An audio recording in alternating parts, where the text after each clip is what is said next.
இது தோசையை ஊற்றிட்டு அதுக்கப்புறம் பொடியை போடணும். அந்த பொட்டுக்கடலை பொடி போட்டு அதுக்கப்புறம் முட்டையை உடச்சி ஊற்றணும். அதை தேய்ச்சி விட்டு மறுபடியும் கொஞ்சம் பொடி போடணும். அதுக்கப்புறம் அந்த உருளைக்கிழங்கு வறுத்து வச்சு அதை எடுத்து இது போல் நடுவில் வச்சுட்டு இப்படியே மடிக்க வேண்டியது.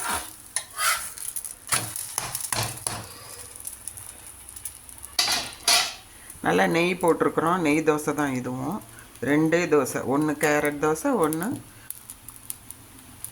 பொட்டுக்கடலை பொடி போட்ட முட்டை போட்ட உருளைக்கிழங்கு ஸ்டஃப் பண்ண தோசை. 2 தோசை.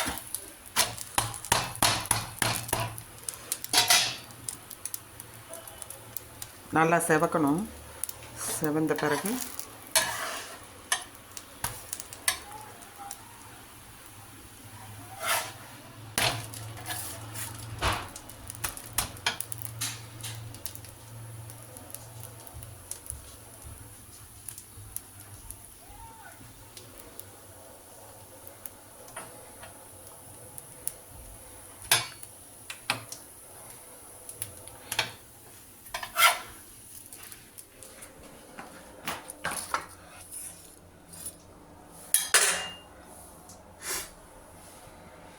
எடுத்து போடும்போதே வெயிட்னால் ஓப்பன் ஆயிடுச்சு. ஆனால் ரொம்ப ரொம்ப நல்லாயிருக்கும். உள்ளே ஸ்டஃப் பண்ணியிருக்கு. சூப்பராக இருக்கும். அதுக்கு தேங்காய் சட்னி.